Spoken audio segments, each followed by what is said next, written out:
की चाउमीन। गांव में चाउमीन का चलन अभी अच्छे से नहीं आया था, लेकिन सुरेश शहर से चाउमीन बनाना सीखकर गांव में ठेला लगाता है।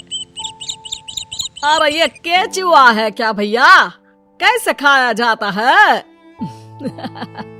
अरे नहीं, ये चाउमीन है। चाउमीन शहर में खाया जाता है। कितने की दे रहे हो सुरेश? 10 रुपए की प्लेट भरकर।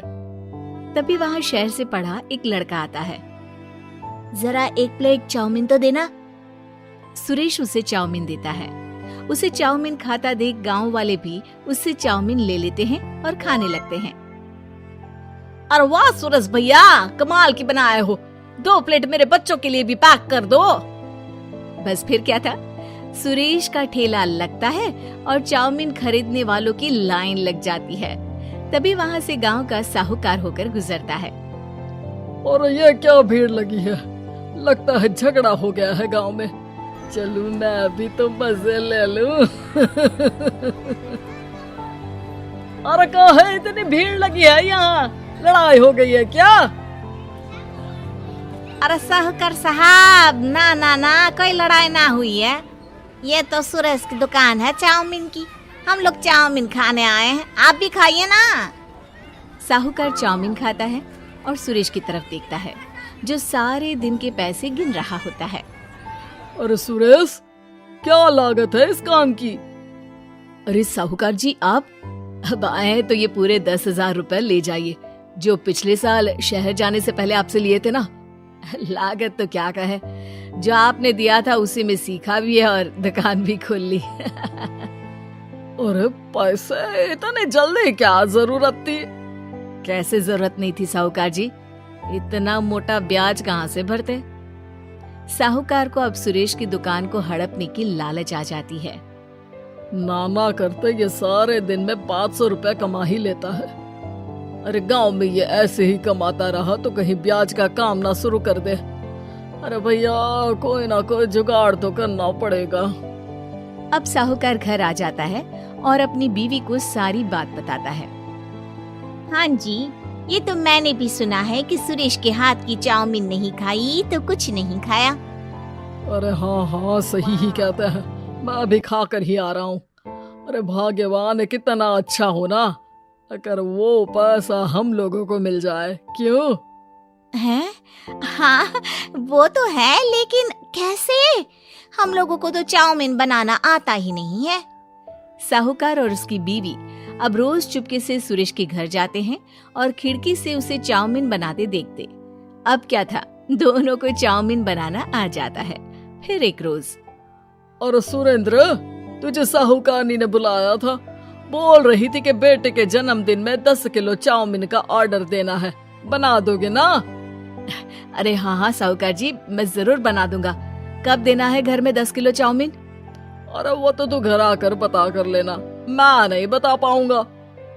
ठीक है, शाम को काम निपटा कर आ जाता हूँ। सुरेश साहूकार के घर जाता है, लेकिन वहाँ मियाँ बीवी मिलकर उसे बंधक बना लेते हैं। अरे मुझे क्यों बांध रखा है? मुझे छोड़ दो। आज से तेरा ठेला मैं लगाऊंगा और बहुत सारे पैसे कमाऊंगा। साहूकार एक आदमी को सुरेश की निगरानी में लगा देता है और वहाँ से चला जाता है। अगले दिन, अरे साहूकार जी, आप कब से चाउमीन बेचने लगे और अपना ये सुरेश कहाँ गया? अरे वो तो शहर गया है, उसका कोई काम निकल आया था। बोल रहा था कि जब तक वो ना आए तब तक मैं ही उसके ठेले का काम कर दूं। पैसे भी तो बहुत उधार ले रखे थे उसने। लगता है कर्जा भरने के डर से भाग गया है। अरे पर वो तो बोल रहा था कि उसने सारा कर्जा उतार दिया है, और वो क्यों भागेगा? इतना तो कमा रहा था। अरे मुझे क्या पता। अरे चाउमीन खाना है तो बोलो, नहीं तो भागो यहाँ से। अरे हाँ, दे दो। अब तो चाउमीन खाना पूरे गांव के लोगों के लिए आदत ही बन गया है। ना खाओ तो नींद ना आए। हाँ, तो लो और निकालो 50 रुपए। 50 रुपए क्यों? सुरेंद्र तो 10 रुपए में देता था। अरे वो पागल था, मैं थोड़ी ना हूँ। गांव वाले जिनको चाउमीन की लत लग गई थी, वो करते भी क्या, दे दो, और ये लो 50 रुपए। लेकिन फिर साहूकार उन लोगों को प्लेट में थोड़ी सी चाउमीन रख देता है। अरे ये क्या, पैसे 5 गुना ज्यादा और चाउमीन बस इतनी सी। अरे साहूकार साहब, भगवान से तो डरो। बस फिर क्या था, साहूकार की मन मर्जी चलने लग जाती है और गांव वाले करते भी क्या।